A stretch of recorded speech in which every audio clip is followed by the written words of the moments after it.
નમસ્કાર દર્શક મિત્રો, હું છું Mayajar news channel reporter Jayesh Chauhan Surendranagar જિલ્લામાંથી બોલી રહ્યો છું। જ્યારે રાજ્યની અંદર ભારતીય જનતા પાર્ટી સત્તાના સુકાન અને સત્તા સંભાળી રહી છે, પરંતુ રાજ્ય સરકારે ઉત્સવ ઉજવણા કરીને કરોડો અબજો રૂપિયા ઉત્સવ ઉજવણા કરવા પાછળ વાપરીને રાજ્ય સરકારની તિજોરી તળિયા ઝાટક કરી નાખી છે, ખાલી ખમ તિજોરી કરી નાખી છે।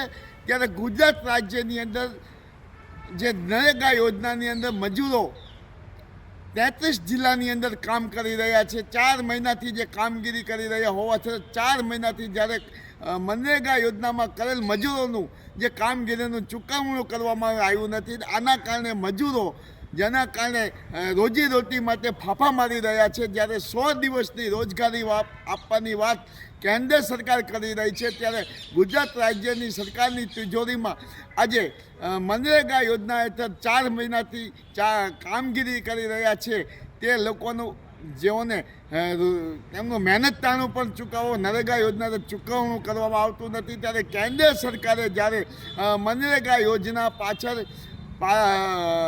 મનરેગા યોજના હતી જે એનું નામ જે જી રામજી નામની યોજના કરી છે, ત્યારે આ યોજના લોકોને 100 દિવસ રોજગારી આપવાની વાતો કરવામાં આવે છે। એક બાજુ સરકાર પાસે જે મનરેગા યોજનામાં જે કામ કરેલા હતા તેના પૈસા ચૂકવવાના પણ ફાંફા પડી ગયા છે, અને આના કારણે જે ગામડાના જે ગરીબ માણસો જે મનરેગા યોજનામાં કામગીરી કરેલી હતી 4 મહિનાના પૈસા નહીં ચૂકવતા, હજી નહીં ચૂકવતા તેઓને રોજીરોટી પણ મળતી નથી, અને તેઓને પોતાનું ઘરનું ગુજરાન ચલાવવામાં પણ મુશ્કેલી પડે છે।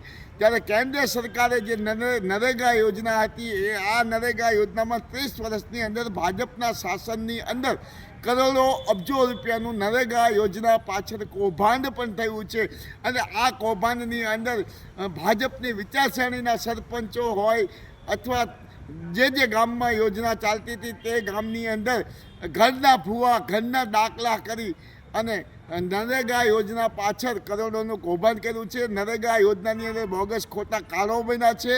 માત્ર જે મનરેગા યોજના હેઠળ લોકોને ખરેખર રોજગારી મળતી નથી। ખરેખર જો રાજ્ય સરકારમાં ભાજપ સરકારમાં લાજશરમ હોય અને મુખ્યમંત્રીને જો લાજશરમ હોય તો ગરીબ લોકોએ 4 મહિનામાં મનરેગા યોજના કરેલી કામગીરીના રૂપિયા ભાજપ સરકારે જે કામ કરેલી કામગીરીના રૂપિયા ચૂકવી દેવા જોઈએ। માયાજાર ન્યૂઝ ચેનલ જયેશ ચૌહાણ।